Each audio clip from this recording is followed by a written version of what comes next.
Okay.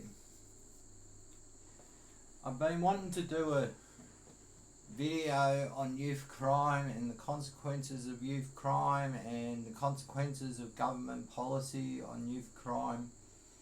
And then I remembered that on the 2nd of July 2017, Independent Australia published one of my articles on the exact subject. So I've decided just to read that out and leave it at that, I suppose. The article was called How Successive Governments has Ensured We'll Have a Gangland War in 5 to 10 years. It was in relation to the African gang scare in Melbourne, and the same thing applies to youth crime today. I don't think there's anything new that I can add apart from my article, so I'll just read my article. The methods we are using to deal with troubled children is turning them into hardened criminals. The Kane government of Victoria of the 1980s was very progressive. As such, it spent a lot of money moving from a 19th century British approach to children in peril towards a more humane Scandinavian approach. As a child in the system at that time, improvements were beginning to show. Then in 1992 we got Jeff Kennett. During Jeff Kennett's time, there was in real terms a reduction in the childcare and youth justice budget. Moreover, what money was spent was put into tougher crime measures. Governments on both sides of the fence worked out that a tough on crime got votes, and so it's been a race to the bottom ever since. We have Americanised our prison system and youth justice system. So fast forward to the last Victorian state election, and we're coming up to another one now. One of the main election issues was crime, and in particular youth crime. The Murdoch press and Neil Mitchell expounded upon everything to do with youth crime they could find. Labor fought hardball and matched the rhetoric blow by blow until their youth crime and the feeder to Parkville out-of-home care became hell for all children in these places. Parkville's Tirana. Out-of-home care, which is a subject for another article, is full of all forms of abuse, and the children are just seen as commodities by the people that are subcontracted by our government to look after them, our most endangered citizens. The usual suspects in our print and talkback media give us typical gang scare, which looks like professional thieves in a smash and grab robbery at a jewellery store.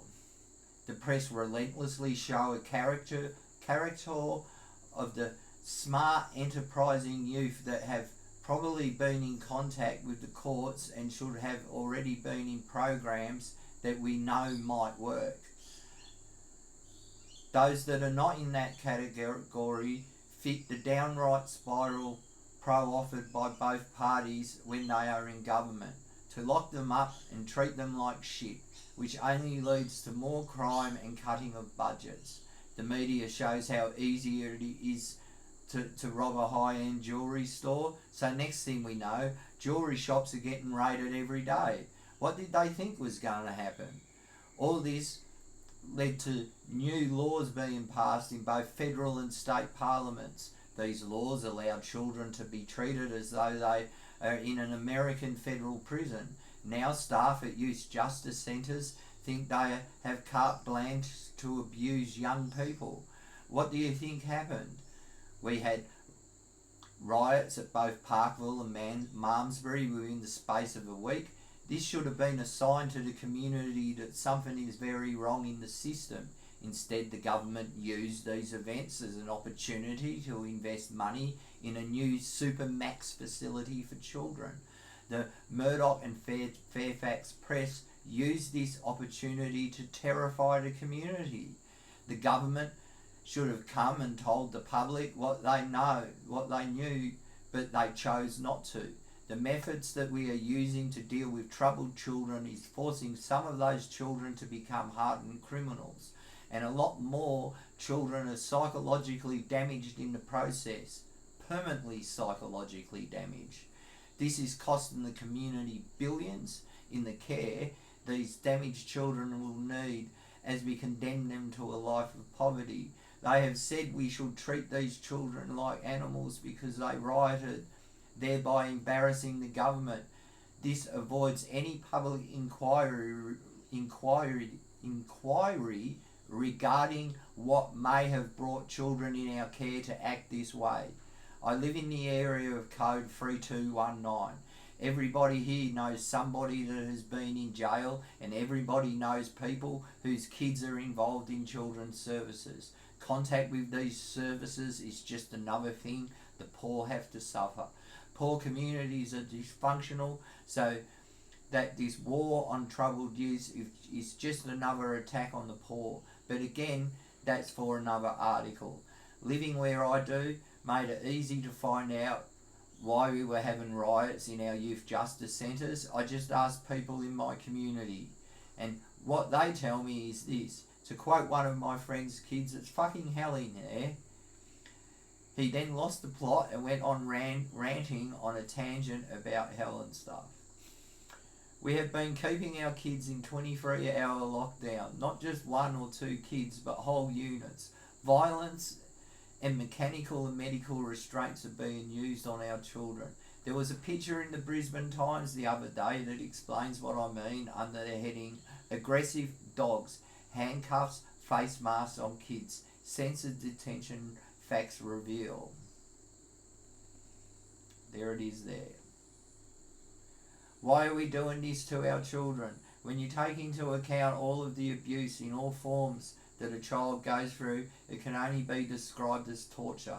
I advise everybody reading this to go watch Dylan Voller's testimony to the Northern Territory Royal Commission to get a feeling of what this treatment does. I was saying to somebody recently, I don't know what would be worse, the sexual abuse without the restraints and 23-hour lockdowns with the restraints. The child-on-child abuse is a given in this environment, so we didn't mention this. The damage and end results is the same. Now when these children are young adults, we just release them from this horrible world of violence where the use of shackles and devices not seen since our horrible convict days. We are building Port Arthurs for our children.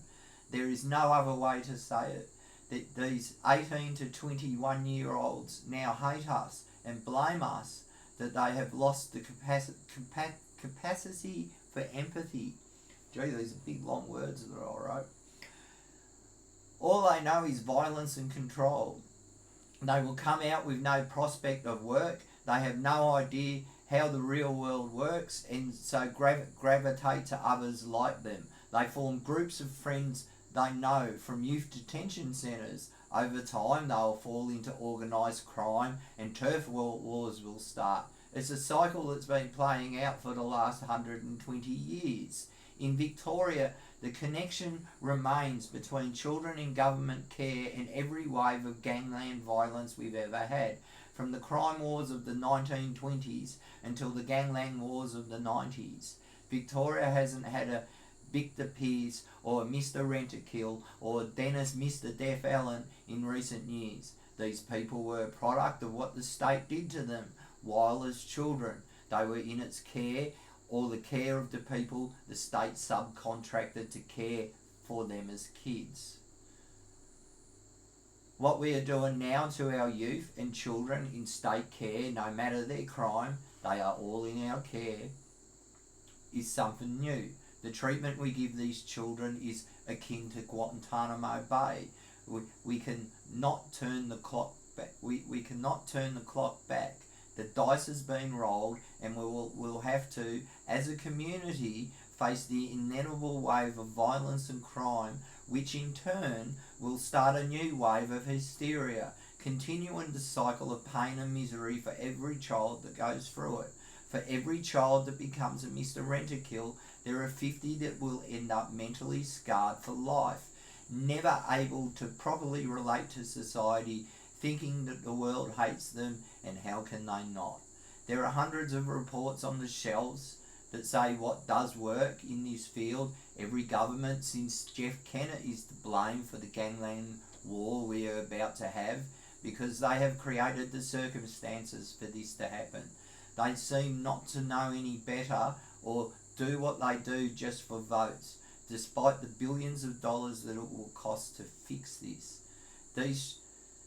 These children are in our care, and it is the community's problem. Even if the community allows us to treat these children like animals, then it's the government's job to educate the community about why it is wrong not to merely give the population the vengeance the newspapers have convinced them that they want. Dealing with poverty and treating children in care with love, and providing them with services when they first come into contact with authority should be the first step. It's time to stop these factories of pain and crime and do not what we know works. The answers are in some of those reports that are rarely released. Government and Parliament is meant to lead and change the world for the better, not the worst.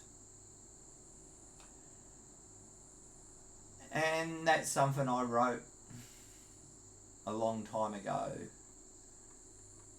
9 years by the looks of it. 7, I think. 2017. But anyway, that's what I think about youth crime in this country.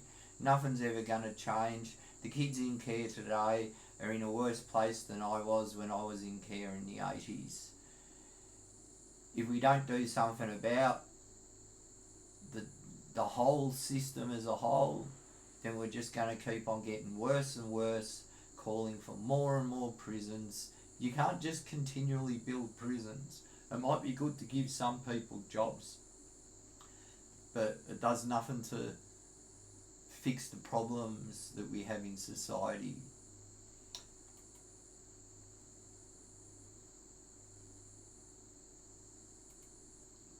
And by the way, please like and share. If you don't want to like and share, dislike and leave a nasty comment. I haven't had any comments. Can someone please leave me a comment? Goodbye.